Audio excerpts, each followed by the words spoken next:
señora. Sí, señora. Bueno, entonces decía que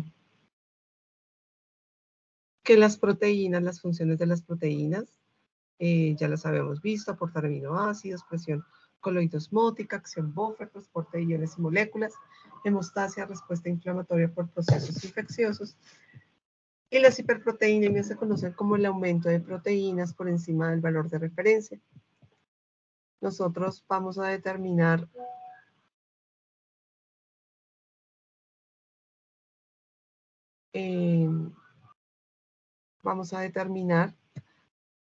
la albúmina. O sea, nosotros vamos a determinar la proteína total, la albúmina, y la globulina la sacamos por la fórmula.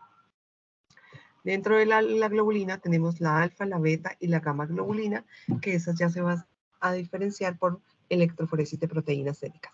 Y también vamos a medir el fibrinógeno, que es otra proteína de fase aguda.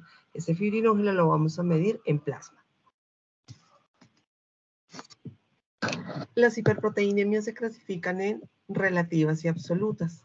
Las relativas se dan por hemoconcentración y esas relativas también van acompañadas de trombocitosis, de eritrocitosis. Y las absolutas son las que corresponden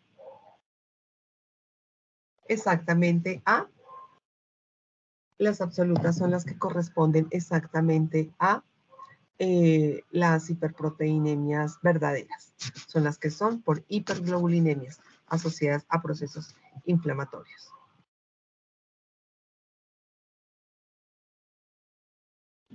Esas hiperproteinemias asociadas a procesos inflamatorios infecciosos también pueden estar asociados a neoplasias. Entonces, los pacientes con mieloma, los pacientes con leucemias tienden a tener procesos inflamatorios o procesos infecciosos. Nosotros las hiperproteinemias las podemos medir, por ejemplo, relativamente en los pacientes en un frotis sanguíneo. En un frotis sanguíneo nosotros debemos ver los glóbulos rojos de 1 a 1. Cuando nosotros tenemos los glóbulos rojos que se pueden colocar en grupo, que se pueden agregar, podemos ver esto, que son aglutinaciones, que son cuando vemos que esos glóbulos rojos, el plasma es tan pesado que hace que esos glóbulos se unan. Eso es lo que vemos cuando hacemos la tinción. Cuando lo vemos en sangre fresca, vemos la aglutinación, y si queremos diferenciar la aglutinación de... Si queremos diferenciar la aglutinación de la aglutinación del ruló, debemos colocar una gota de solución salina en la lámina. Recordar que habíamos hablado que hiperproteinemias absolutas, relativas, y que para poder diferenciar esas proteínas debemos hacerlo por electroforesis. Algunos artefactos que nos van a hacer ver que las proteínas están aumentadas por artefacto precisamente son la lipemia y la hemólisis. Esa lipemia y esa hemólisis van a hacer que la proteína esté sobreestimada. La electroforesis consiste en que al colocar ese suero, ese plasma o ese suero, exponerlo a un campo eléctrico, las moléculas de la proteína migran según su carga y su peso molecular, y vamos a tener este diagrama, donde aquí vamos a ver la albúmina y aquí vamos a ver las globulinas. Cuando nosotros tenemos un aumento de una sola de las globulinas, decimos que es una gamopatía monoclonal. Quiere decir que un clon de esas células inmunes producen el mismo tipo y subtipo de las moléculas de inmunoglobulina, y al ser idénticas van a migrar en una banda muy estrecha, tipo monoclonal, y se localizan en la región beta y en la región gamma.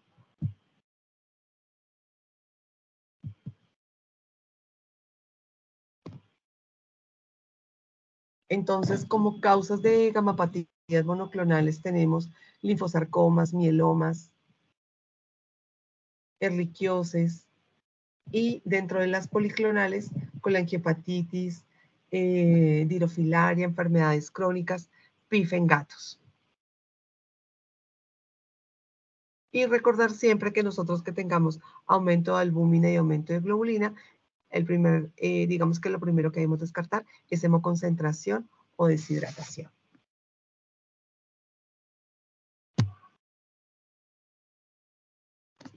Y de las hipoproteinemias, entonces recordar que hipoproteinemia es una disminución de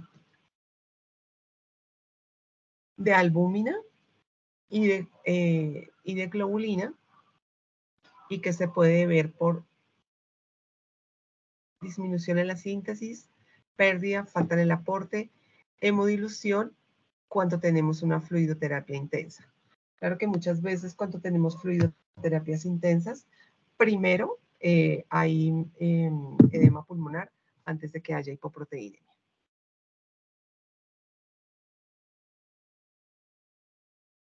Hay una transferencia pasiva de inmunoglobulinas que se debe evaluar el sistema de producción para evaluar la concentración de hemoglobulina, ya que de esto depende la transferencia pasiva e inmune de los recién nacidos. Cuando hay una falla se pierde esa transferencia y baja la protección contra infecciones las primeras semanas de vida y se puede aumentar la morbilidad y la mortalidad.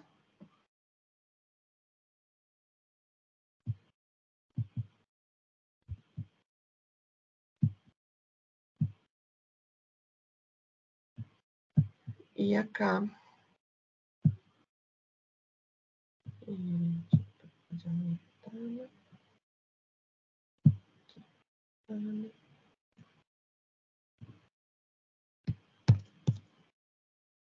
ya nos están viendo la presentación, ¿cierto? Les voy a colocar acá otra. No sé si tengan alguna pregunta hasta acá.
Vamos a hablar un poco entonces de la parte de endocrino, teniendo como base que los problemas endocrinos en los pacientes normalmente se reflejan con problemas de piel y problemas de comportamiento y problemas en los hábitos de comida. Entonces, normalmente los pacientes con endocrinopatías son pacientes obesos, letárgicos, pueden tener alopecias bilaterales simétricas. Y la primera endocrinopatía que de los perros la más frecuente es el hipotiroidismo. Ese hipotiroidismo debemos descartar primero otras enfermedades, tener en cuenta que la T4 se produce totalmente en tiroides y la T3 se produce por desionización de la T4. Es la más frecuente, como les decía, razas grandes, hembras. El hipotiroidismo primario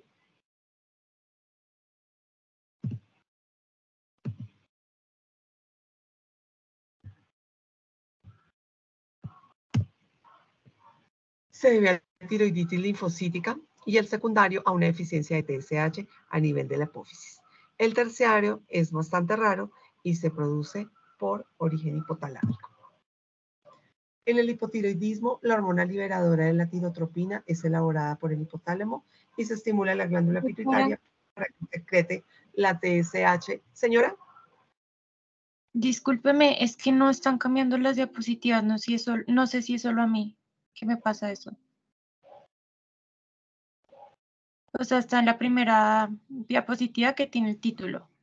A mí también me pasa lo mismo. Raro. No sé.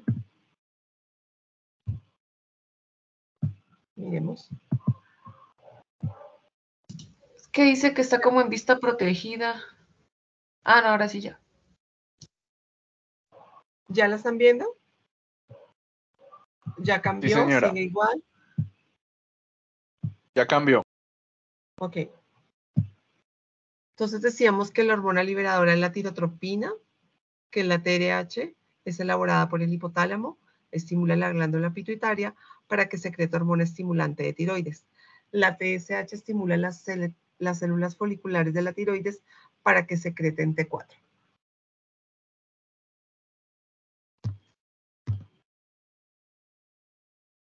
En la sangre la mayoría de las T4 están unidas a proteínas de forma principal a la albúmina y a la globulina ligadora de tiroides. Esa porción de la T4 que no está unida a proteínas es la T4 libre, que es la que podemos medir nosotros en los laboratorios humanos, ya que si medimos T4, sola, TSH o T3, los valores siempre nos van a dar menores de 0,01 y no van a ser valores diagnósticos.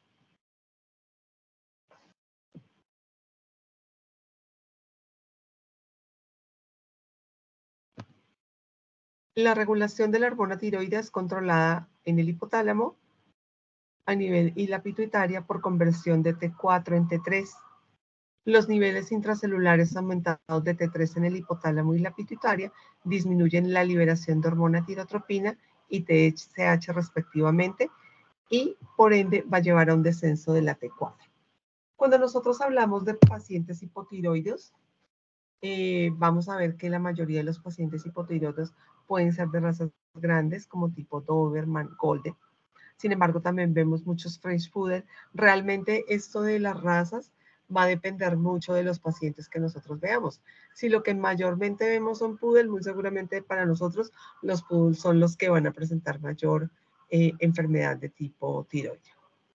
En cuanto a los signos clínicos, entonces un 90% de los pacientes pueden presentar dermatopatías, letargo, obesidad sin polifagia, intolerancia al frío, intolerancia al ejercicio, problemas reproductivos, son aquellas hembras que no van a entrar en celo, cardiomiopatías.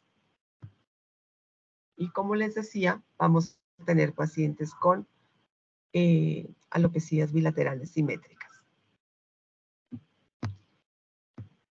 También vamos a tener pacientes con oculopatías, afecciones neuromusculares, ataxias, síndrome vestibular, parálisis laringea o megasófago, problemas de hemostasia primaria en relación con el factor de von Willebrand, afecciones gastrointestinales. Los principales diagnósticos diferenciales de un paciente con hipotiroidismo son dermatitis alérgica, dermatitis por demodicosis, por dermatofitosis, a pacientes inmunosuprimidos, alergias alimenticias, atopias.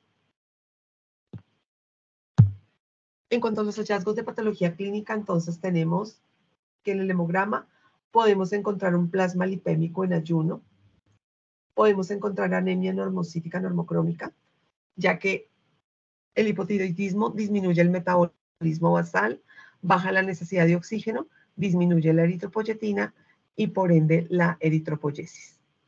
Vamos a encontrar codocitos o leptocitos que tienen que ver con la hipercolesterolemia, trombocitosis.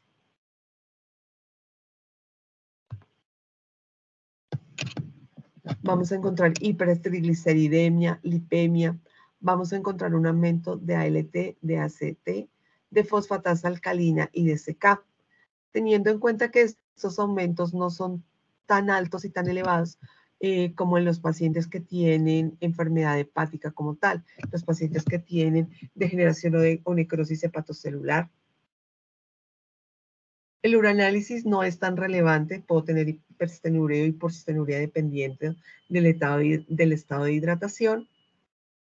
Y también puedo, para llegar al diagnóstico, puedo medir TSH, T4 total, T3, T4 libre, que era que les decía que la que podemos medir en los laboratorios humanos.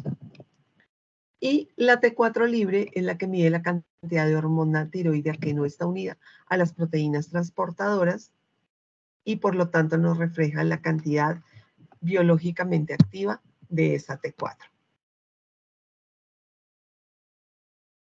Esta T4 se mide en equipos por diálisis de equilibrio. Tener en cuenta que la T4 libre también es menos susceptible a los cambios inducidos por enfermedades no tiroideas que la 4 total, pero esta sola no sirve, definitivamente lo debemos hacer junto con la TSH. Algunos clínicos prefieren medir también la T3, la T4, pero la T3 no se utiliza mucho porque la función tiroidea canina de la T3 no es significativa.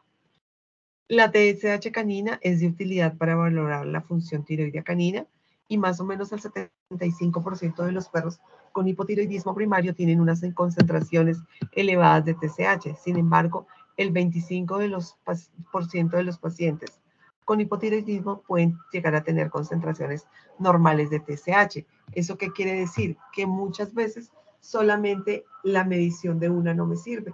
Debo unir TSH, T4 libre y esta T4 libre para poder hacer nosotros la ecuación donde podemos sospechar si un paciente es hipotiroideo, sospechoso o eutiroideo, que es un paciente normal que no tiene hipotiroidismo. Debemos también ayudarnos con la medición del colesterol.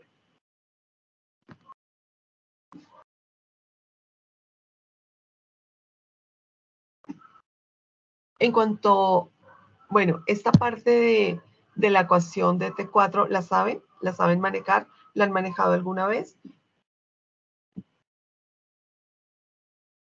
No, señora. Yo no, Doc. Bueno, básicamente es ahí como tiene la ecuación. Es una ecuación de K7, donde tomamos la T4 libre que nos entrega el laboratorio en picomoles por litro, la multiplicamos por 0.7, que es una constante, y le restamos el colesterol en milimoles por litro, donde la K7 es menor de menos 4, es un paciente hipotiroideo. Si está en menos 4 y más 1, es un paciente sospechoso. Y cuando la K7 es mayor de 1, es un paciente eutiroideo o normal.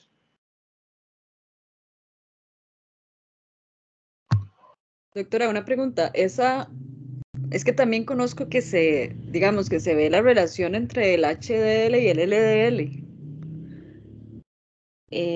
No El sé qué tan... colesterol de baja densidad y de alta densidad.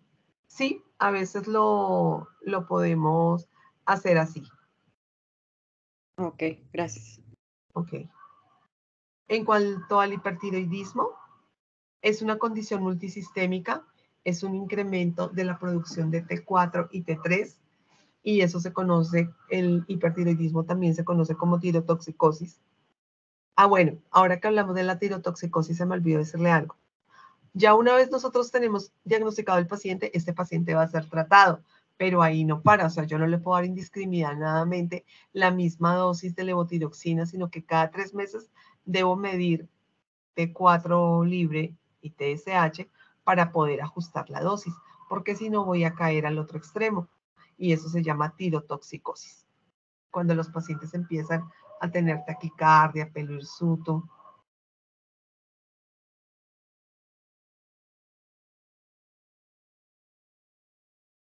¿Listo? En cuanto al hipertiroidismo, entonces es una condición multisistémica, es un incremento en la producción de T4 y T3. Este hipertiroidismo se produce por un adenoma funcional, donde hay el 98% funcionando, y a veces hay una glándula que funciona el 30%, y entre ambas glándulas van a formar más de un 100%. Ese hipertiroidismo nos puede resultar de un adenocarcinoma. La presentación y los signos clínicos cuando hacemos el examen físico, entonces son taquicardia, pelo hirsuto, hiperexcitabilidad. El diagnóstico diferencial pues es con enfermedades neurológicas, con enfermedades musculares, y la evaluación específica es determinación de la T4 total, que va de 22 a 54 nanomoles por litro, un paciente hipertiroideo, puede llegar a tener más de 65 nanomoles por litro. Podemos hacer una medición suprimiendo la T3 y normalmente tenemos más casos de hipertiroidismo en gatos que en perros.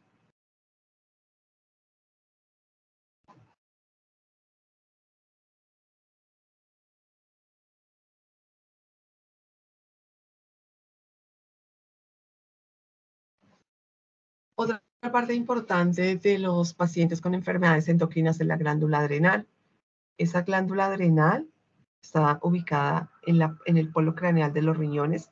Tienen una corteza y médula, donde la corteza tiene una parte glomerulosa externa, donde están los mineralocorticoides y el principal mineralocorticoide es la aldosterona. ¿Se acuerdan cuál es la acción de la aldosterona?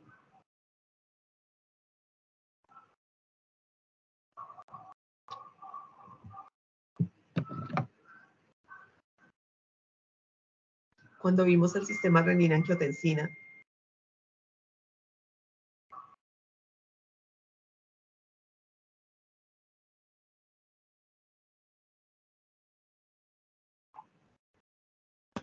Doc, si no estoy mal, la retención de sodio. y la liberación de potasio.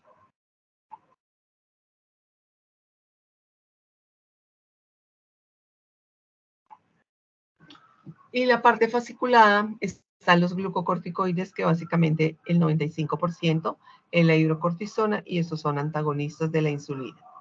Y la reticular están los gonadocorticoides, que son andrógenos y estrógenos. En la médula están las catecolaminas, adrenalina y noradrenalina, y la función cortical, que es el cortisol, que va a hacer efecto sobre el eje hipotálamo, hipófisis adrenal.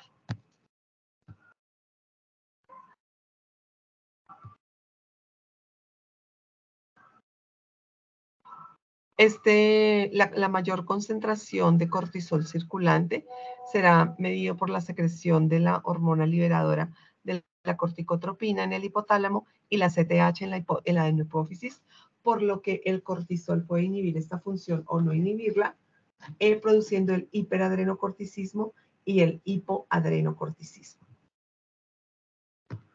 El hiperadrenocorticismo se puede presentar en los pacientes a cualquier edad. Puede haber un hipoadrenocorticismo primario y un hipoadrenocorticismo secundario. Entonces, todo lo que sea primario es dependiente de la adrenal, o sea, de la glándula como tal. Y el secundario va a depender de la hipófisis.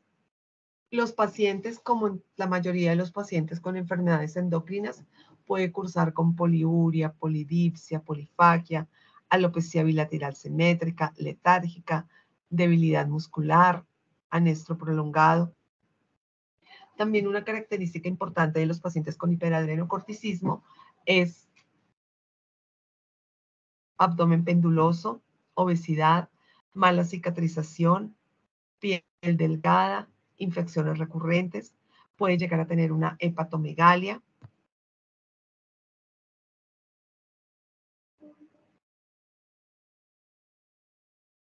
Pueden llegar a tener disneas. Calcinosis cutis es como esa impresión que dan los pacientes de tener como una capa de caspa, pero algo duro en la piel. Los machos pueden cursar con atrofia testicular, hembras con anestros prolongados, y los diagnósticos diferenciales, pues, hipotiroidismo, cualquier enfermedad endocrina puede llegar a ser un diagnóstico diferencial. Y los hallazgos de patología clínica, vamos a tener entonces un hemograma de estrés. ¿Cómo sería un hemograma de estrés?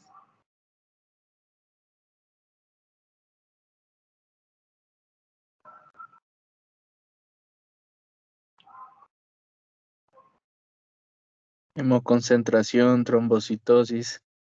Los leucocitos, ¿cómo estarían? Neutrofilia. Leucocitosis por neutrofilia, linfopenia y eosinopenia. En la bioquímica clínica, ¿qué vamos a encontrar?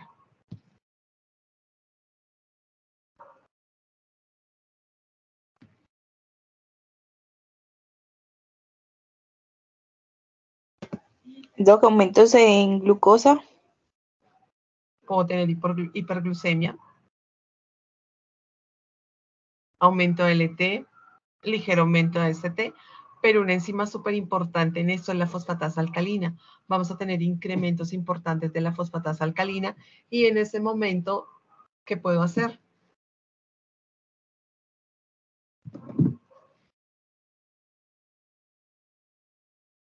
Una diferenciación de la fosfatasa.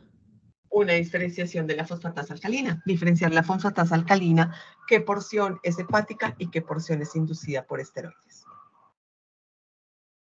En el uroanálisis, pues sí es muy relativo. Normalmente puedo tener pacientes con isostenuria o hipostenuria. Doctora, también en cuanto a la bioquímica, lo que sería dislipemias. También Sí, vamos a tener lipemias, hipercolesterolemia, hipertrigliceridemia.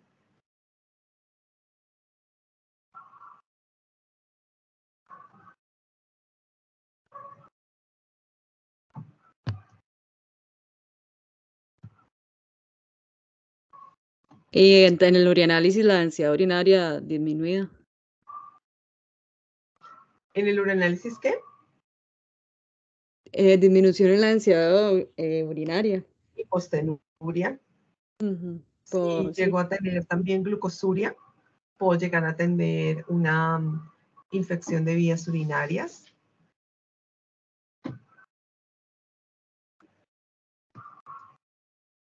Y para el diagnóstico específico del hiperadrenocorticismo, lo podemos hacer con el cortisol basal, sabiendo que la relación de los valores de referencia del cortisol basal en perros va de 14 a 160 y en gatos de 20 a 120 nanomoles litro.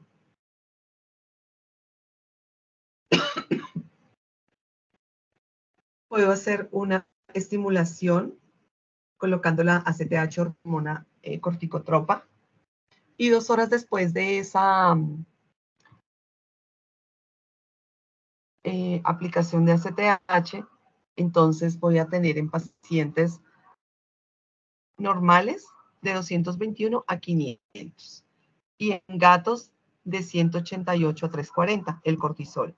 Y en pacientes que tengan hiperadrenocorticismo va a ser mayor de 550 en perros ese cortisol y mayor de 400 en gatos.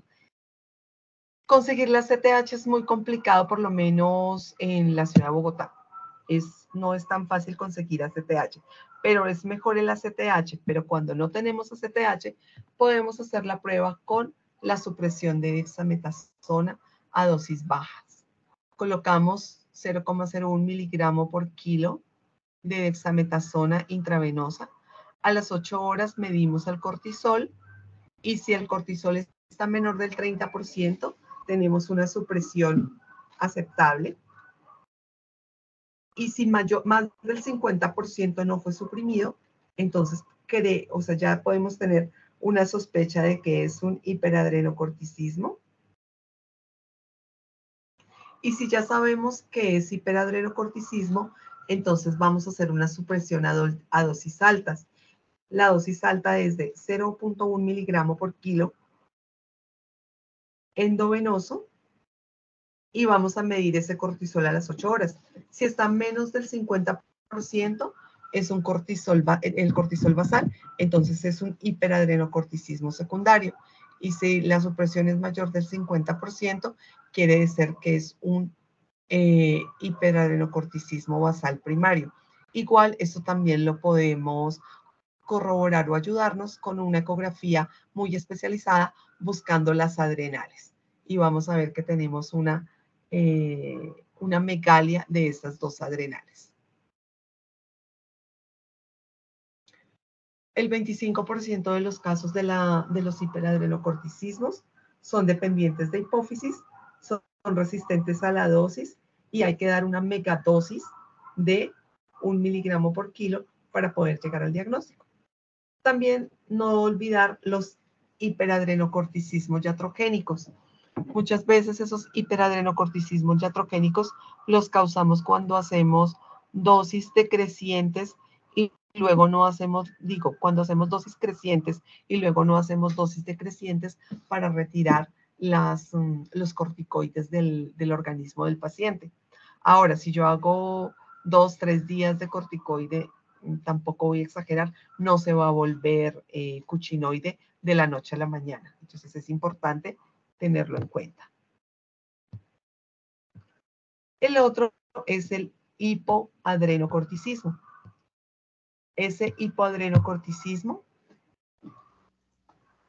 es común en perros y gatos. En ese hipoadrenocorticismo van a perder gradualmente la función de la glándula adrenal, secretando menos cantidad de esteroides, menor cantidad de aldosterona.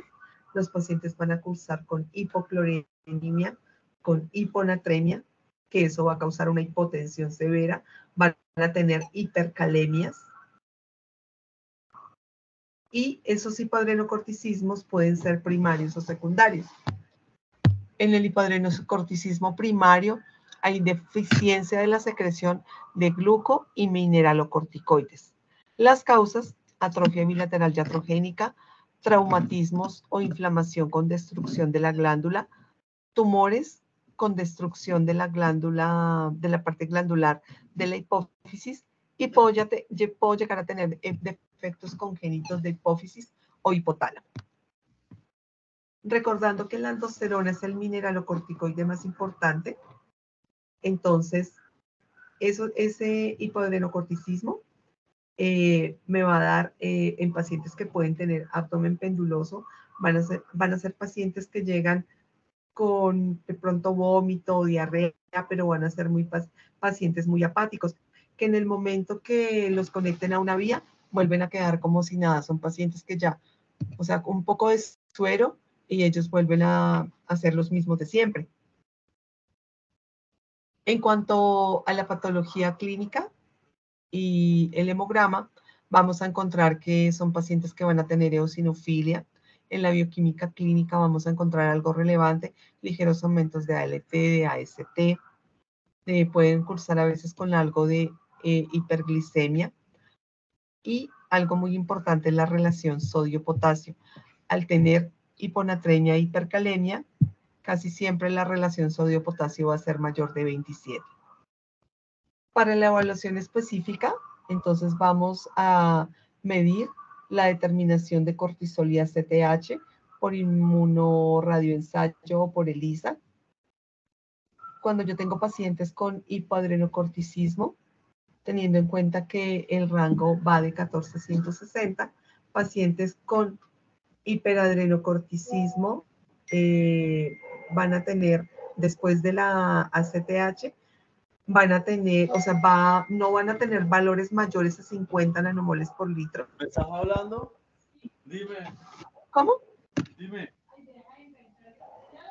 Pues claro. Juan, apaga el micrófono. Ya estoy en la clase.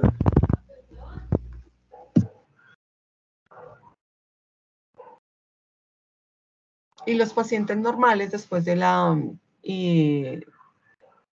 aplicación de la ACTH, pueden llegar a tener de 221 a 500 nanomoles por litro de cortisol. Y la otra enfermedad muy común en los pacientes es la diabetes mellitus. Esa diabetes mellitus, su manifestación va a ser la hiperglucemia, que esa hiperglucemia se va a deber a una deficiencia absoluta o relativa de insulina o exceso de glucagón. La mayoría de las especies son afectadas. La insulina y el glucagón son péptidos de beta y alfa del páncreas. Entonces, cuando aumenta la glucosa, empieza a hacer efecto la insulina para lograr nivelar esos niveles de glucosa. Cuando los pacientes tienen 30 miligramos de concentración, la insulina en los pacientes es 0. ¿Qué hace la insulina en el organismo? Permite la entrada de glucosa a las células, síntesis de glucógeno, anabolismo de lípidos, proteínas y su almacenamiento, inhibe la glucogenólisis, la gluconeogénesis, la lipólisis y la citogénesis. Cuando los pacientes tienen inanición o ayunos prolongados, el que va a predominar es el glucagón y la glucosa en ausencia de insulina.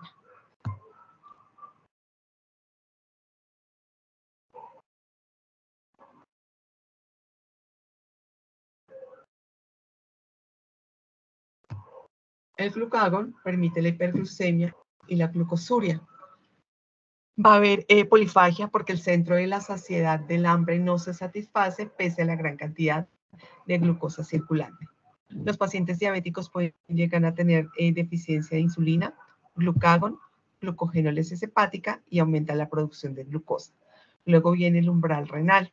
El umbral renal en los perros es más bajo que en los gatos. Para que un gato presente glucosuria, tiene que subir más de 180 miligramos por decilitro de glucosa en sangre.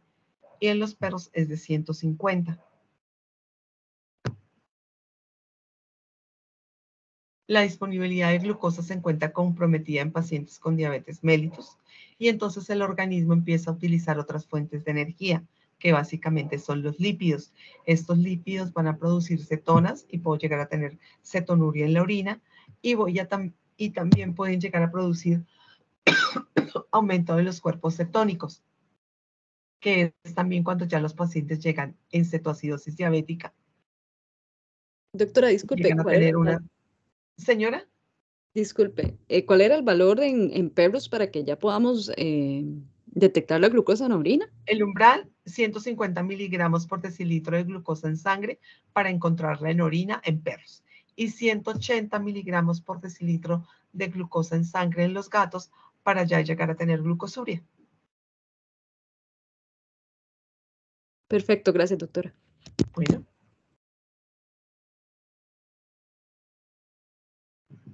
En cuanto a la etiología, hay varios procesos que afectan la producción y reducción de la sensibilidad de esa insulina, aumento en la producción de insulina, periodos prolongados que agotan las células beta, altos niveles de progesterona, exceso de hormona de crecimiento, en pancreatitis aguda y medicamentosa. Tumores pancreáticos que secreten glucagón. Pueden haber diabetes idiopáticas, como diabetes mellitus insulino y no insulino dependientes. Secundarias a enfermedad pancreática. Podemos tener diabetes mellitus idiopáticas en pacientes jóvenes. También pacientes genéticamente susceptibles. Y diabetes mellitus 1, que puede haber en pacientes maduros con sobrepeso, insulina insuficiente. Esos pacientes, para prevenir la cetoacidosis, se deben tratar con hipoglicemiantes orales, dieta y control de peso, cuando son no insulinodependientes.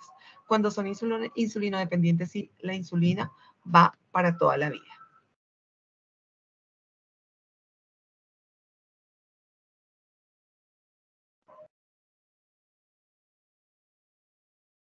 La mayoría de los perros son diabetes mellitus insulinodependientes.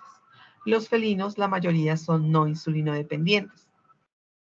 La presentación de la historia clínica es poliuria, polidipsia, polifagia, y a pesar de la polifagia, tienen pérdida de peso, catarata bilateral, conjuntivitis, hepatanomegalia, depresión, anorexia, vómitos.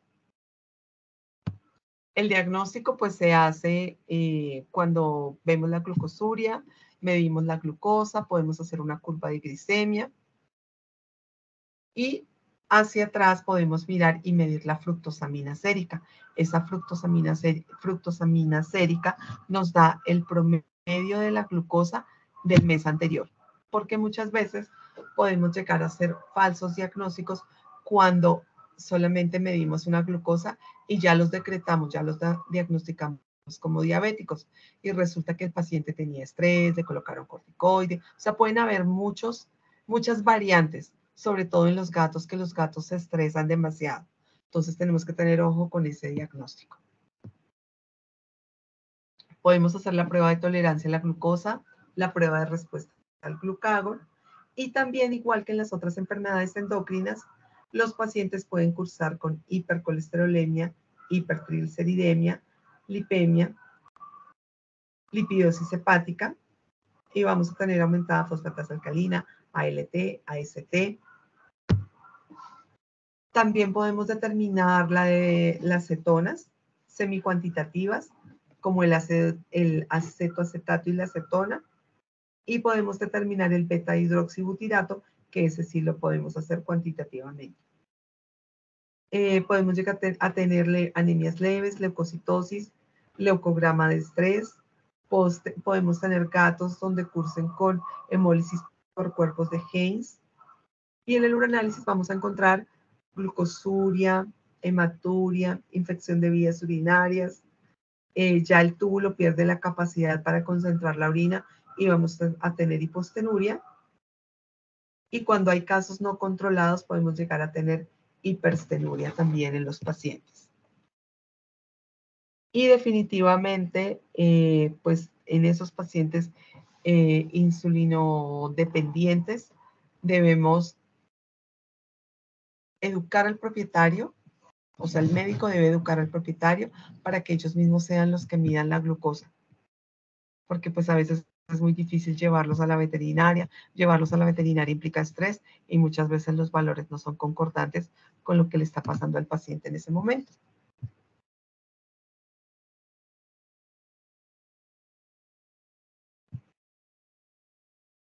No sé si tengan alguna pregunta.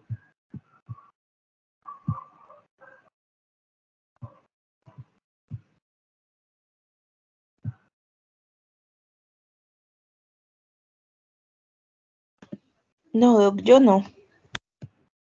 Ok.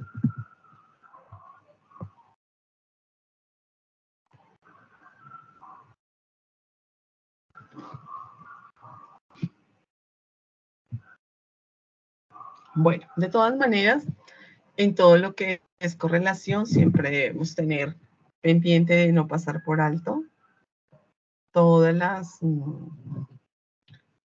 los hallazgos de patología clínica. Debemos siempre poner en un panel nuestros diagnósticos diferenciales para empezar a descartar este no es, y poder hacer diagnósticos más precisos.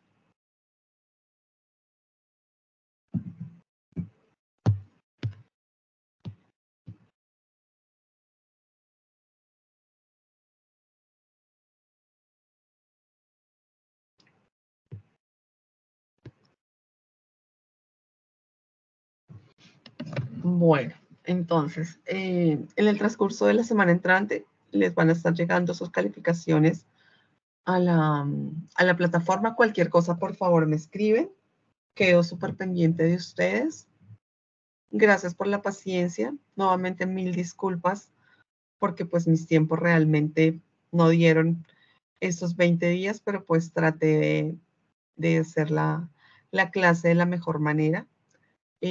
Correlación definitivamente es una materia demasiado variante. No todos los pacientes cursan, a pesar de tener la misma enfermedad, con los mismos síntomas exactos como los dice el libro. Hay pacientes que sí, que uno dice, no, este paciente está de libro. Entonces, tener en cuenta todo eso. Tener en cuenta todo eso y ser siempre muy cuidadosos a la hora de hacer nuestros diagnósticos diferenciales y de hacer nuestras pruebas diagnósticas, que siempre deben ir en orden, acorde con la clínica del paciente y acorde pues también con la solicitud del tutor o del propietario. No sé si tengan alguna pregunta más.